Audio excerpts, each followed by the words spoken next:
How many times have I heard they're not offering rental assistance in my area? Well, I'm here to show you that that is not true, guys. Hey, everybody, it's Shamika. Thank you guys for tuning in. Please like, subscribe, and share my videos. I appreciate your support. Okay, so here I am on Department of Treasury, their website, where it's going to list everything that is available for the Emergency Rental Assistance Program. Okay. I have a couple videos out right now, and I want to make sure you guys are not going to get these two confused. This is the ERA program, Emergency Rental Assistance. There is also one called the EHV for Emergency Housing Voucher. They are not the same. This Emergency Rental Assistance Program will give you 15 months. You heard me, 15 months of rental assistance, whether that's to pay your arrears or whether it's going to go forward and pay what you cannot pay currently. Okay, so let me show you, and I will put this link at the bottom of the video so that you can get here, but I just want to show you how to operate this so that you can familiarize yourself with this website. So if you're one of those individuals that do not really like to use social media, you like to just find stuff with the good old fashioned way by looking online, kind of like how I do. The link will be there for you. So once you get to the page, I will send the link to this. You're just going to go right here to find rental assistance in your area. Okay. Once this page comes up, it is going to give you your options. All right. You're going to see, I'm going to scroll down, and I could click U.S. states, the territories, or the tribal locations. But we're just going to go right here down to these regular 50 states they have listed. All right. So let's shoot for good old Alabama. Okay. Roll Tide if anybody's watching. So let's say we want to do Birmingham. Okay. Let's show you guys what's going to happen next. Boom. So as you see, it takes you automatically to the page where you need to go and apply for rental assistance. Okay. So it's not easy. Excuse me. It's not difficult. It's very easy. All you got to do is figure out where or which link to click on. This was probably, in my opinion, a bad one because they got click here to apply. Then they have click to download, then here to apply. I hate when they have all of the different options because people get confused and don't really know where to go. So I'm going to tell you, we're just going to click on the first click here to apply. I'm just going to show you guys.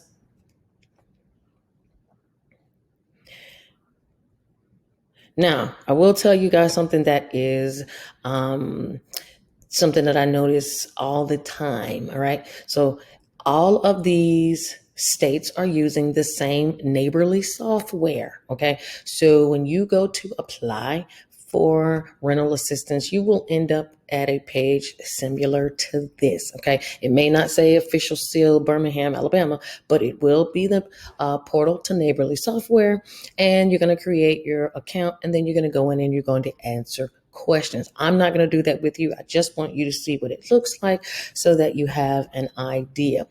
There is something else I want to show you. So give me a second to remove this, and I'm going to go back to this tab. All right. Now, something else I wanted you guys to look at, and we're going to go back to that home page that I am going to give you guys the link to. And give me 1 second. I want you guys to read. And I know a lot of people do not like to read, but sometimes some things are just absolutely necessary. Okay. So might be a little hard to read for some, but I did find something in here that I thought was important, and I wanted you guys to know. Okay. So they start off with, who's eligible to receive the assistance. And this document here, these frequently asked questions, these go for any state. Okay.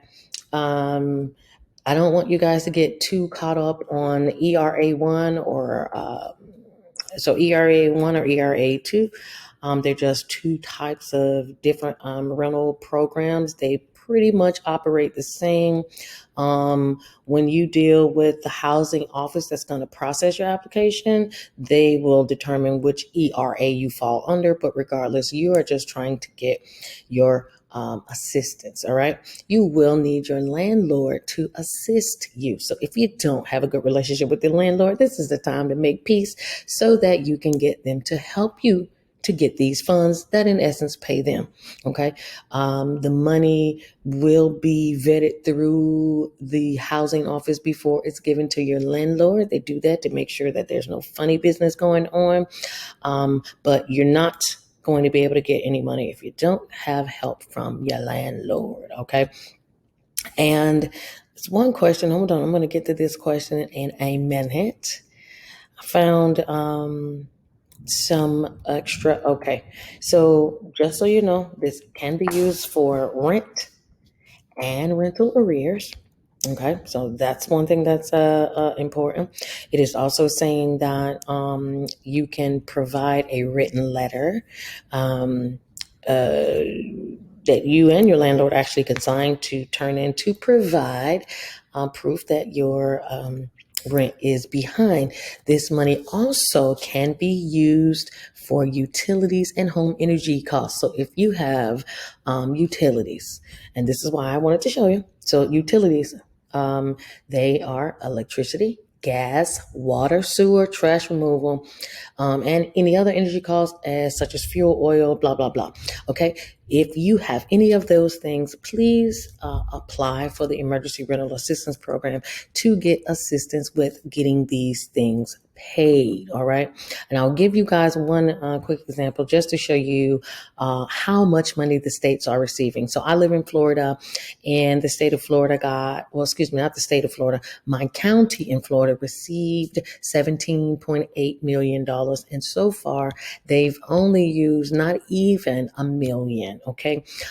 So when you have that amount of funding that is left on the table, of course, the county offices, they're going to try to find a way to roll this money in to support you guys to pay for other things. So, utilities definitely do come into play. It helps spend up that money. It helps use the money. I would not be surprised if you don't see, or if you do see, excuse me, that they're going to possibly offer money to fix up your home for repairs, for someone that may want to stay where they live. Usually, sometimes they do things like that when they can't spend the money fast enough. All right. Again, July 1st, the Emergency Housing Voucher Program is going to open. These two programs cannot be used in conjunction together. They're completely different. But because this program is for individuals who have a place to stay and just need help paying the rent, and the Emergency Housing Voucher Program is for individuals who are homeless, risk of being homeless, or are victims of sex trafficking, human trafficking, domestic violence, that type of thing. So they're different. But to be quite honest with you, this emergency rental assistance program actually has quite a bit of money, and they actually can help more people than the emergency housing voucher. So if you haven't used this, you definitely want to. Okay.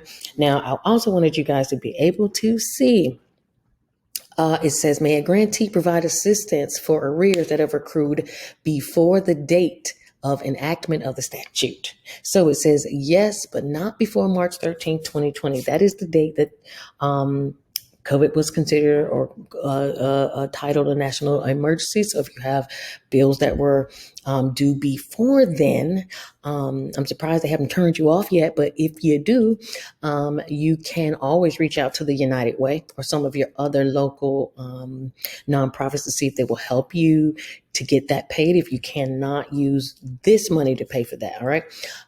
This does start from March 13th forward. So they do help you, if you have bills or arrears from those dates. It also, number 10, I like this question. It says, is there a limit on how many months of financial assistance you can receive? Yes. Okay. So it says that you can receive up to 12 months of assistance plus an additional 3. Okay, so there goes my 15. That's how we came up with it. And it says, if necessary, they cut checks 3 months at a time. So you can't go back every month and try to get money. So you're going to have to do it 3 months at a time. If you know that you haven't gotten your job, or it doesn't look like the money's going to come, I would tell you to please not wait until the last minute, folks. Contact that housing agency, make a copy of that application, because you're going to have to turn in some of the same items. So make copies so that you can just turn it back in again, if that's what they require. Okay. It says, must a grantee pay for all of the household's rental or utility arrears? And it says, no, it's not. They don't have to. It says that they can pay up to the limits established by the statutes. Okay. And they can structure to pay your bills however they want to. All right. So if you are one of those individuals that are trying to get your rent and utility paid, please ask, please communicate with these individuals at the housing office to see how they plan on taking care of your arrears. Are they going to cover 100%? Are they going to cover 80% and they want you to give like the other 20%? These are some of the questions you should be asking so that you can prepare and plan to get your money together so that you know what you have to pay. All right. Believe me, folks, just because we're in the pandemic, if you're not paying your electric bills, you're not paying these utility bills, it can be reported onto your credit. A debt collector will more than likely buy this debt and it will sit on your credit as a collection for 7 years. All right. We don't want that. Now, if you happen to see that a collection is on your account and then you got the money from this program to pay it, definitely go and dispute to challenge that to get it deleted. All right, because it's no longer an outstanding debt anymore. Okay. Let me see if there is any more questions that I want to go over for you. Okay, 13 is a good question. You do not have to live in a certain place for a certain amount of time. All you got to do is be behind, okay? And they will assist you, especially if you're affected by COVID, your income is affected, if your household is affected, and mind you, if your landlord won't take this money, you can always ask about switching to the EHV, the Emergency Housing Voucher Program, which will help you move into a new place if your landlord does not want to take these funds. And yes, there are landlords that actually do not want to be back paid. I don't understand it, probably because they want you to just move out and it's just easier to see you go. But I'm just letting you know that you do have another option in case they don't want to take the money. Okay. I'm going to run through this really quick to see if there's anything else that I want to bring to you guys' attention before I let you go about this video. No, it looks like, but I take that back. Let me go here for 18 and 19. These are important. So this is where they're saying, it says, may a grantee provide assistance to households for which the grantee is the landlord. So yes, you can pay if a grantee, it says a grantee may provide assistance to households for which the grantee is the landlord. I don't know why they would make that a question in general, but I would think that the grantee would be the landlord. But pretty much what they're saying is if you are someone who, and this is for people who are watching that actually grant, if you're renting out a place to someone and you actually are a grantee, meaning you receive these funds, you can take those funds and apply them to the arrears, the rent that your tenant did not pay. All right. And then 19 says, may a grantee provide assistance to a renter household with respect to utility or energy costs without also covering rent? Yes, that's very important. Some people may have been able to cover their utilities, but not their rent, or their rent, but not their utilities. So this question pretty much is just letting you guys know that there is no restriction that you have to use this for rent or you have to use it for utilities. It can be either or both. All right. We want to maximize the use of these programs. You guys know I'm a big advocate of using government programs and government funding. It's for you anyway. And if you don't use it, somebody else will. So you should definitely take advantage of these opportunities that come your way. All right.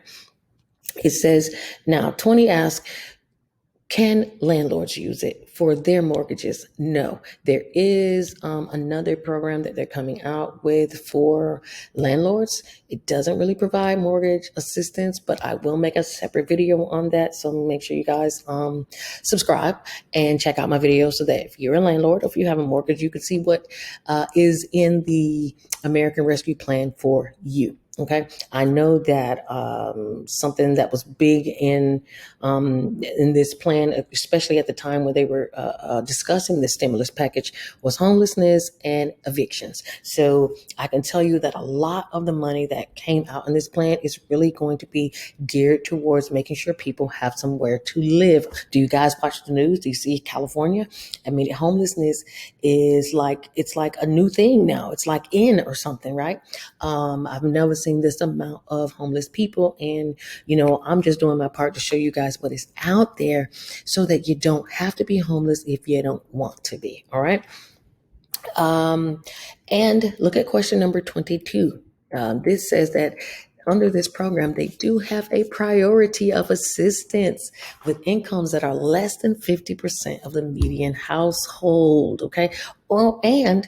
Or for someone who has not been employed for 90 days preceding the date of the application. And I think that is great that they added that, because the first time they were paying rent for people under the first stimulus package, individuals were waiting 5 and 6 months just to get paid. So now they're prioritizing individuals who are really, really behind versus individuals who are just recently falling behind. Okay. So that is very, very important to know. So I'm going to check to see if there's anything else. All these doggone pages. Okay. All right. Let's see. Okay. 25.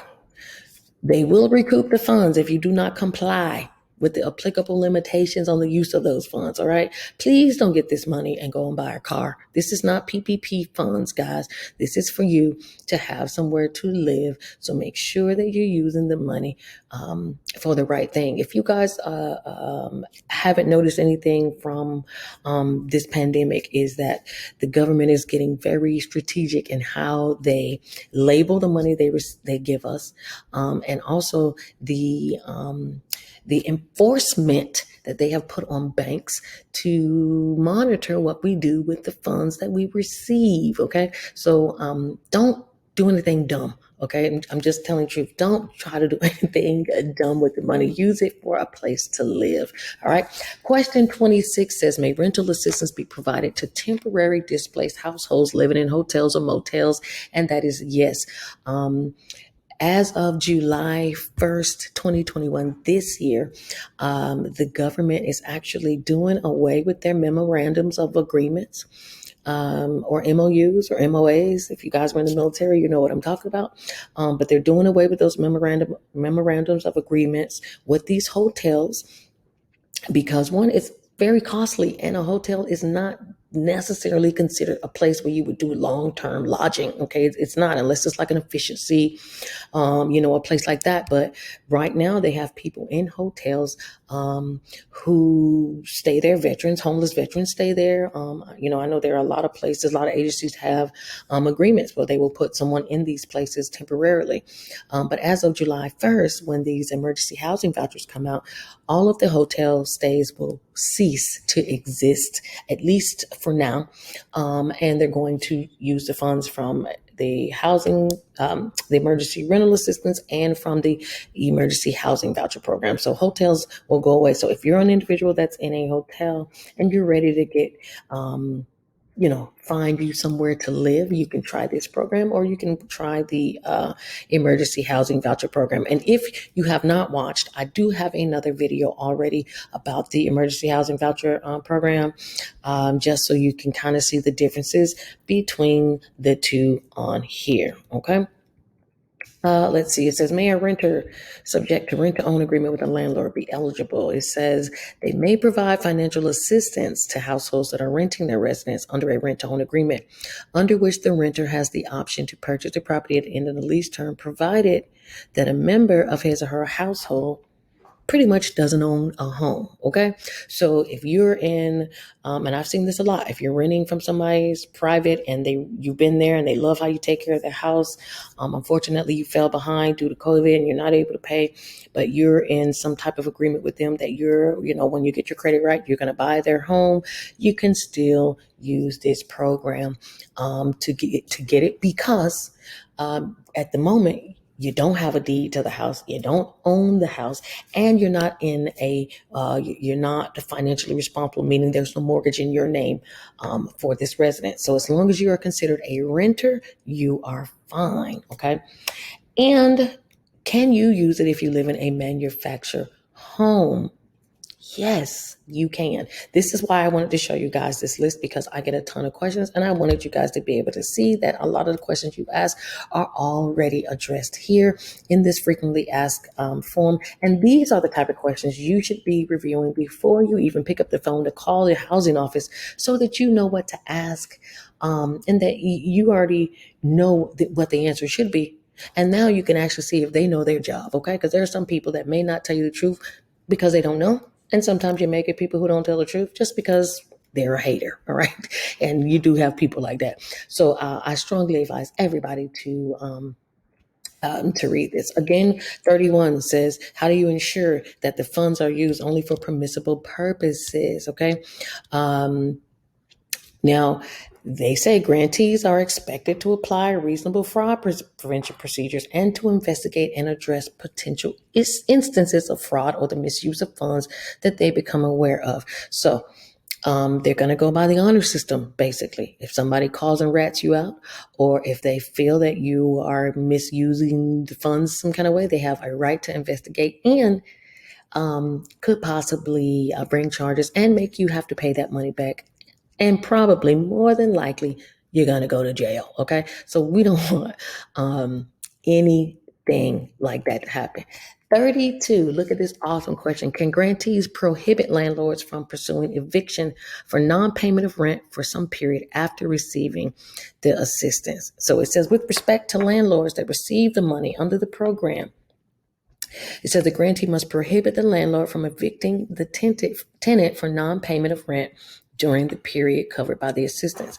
Now, what does that mean? That means if you got funds to cover you from January through March, your landlord cannot evict you from January through March, because that is the money that you were given, and that's the covered period. Now, if April comes and they don't want to wait, or they want you to leave, they have every right to go out and evict you.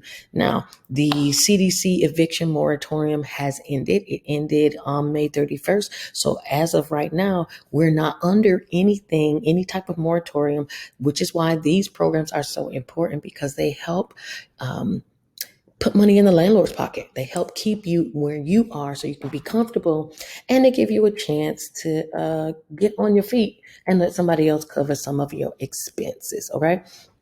Let me read the rest of the answer. It says, in addition, with respect to landlords that receive funds for rental arrears to promote the purpose of the program, the grantee is encouraged to prohibit the landlord from evicting the tenant for non-payment of rent from some period of time consistent with the applicable law. Okay, so we don't know what the applicable law is because there is no eviction moratorium. So basically, if you're a landlord and you see that your tenant is working with the housing department to get money, work with them and get your 15 months out of them. At least, if you want to let them go after that, that's fine. But I'm not going to turn down 15 months of guaranteed money as long as my a tenant isn't working, their financial situation hasn't changed, their job situation hasn't changed. So yeah, I actually would want to do it.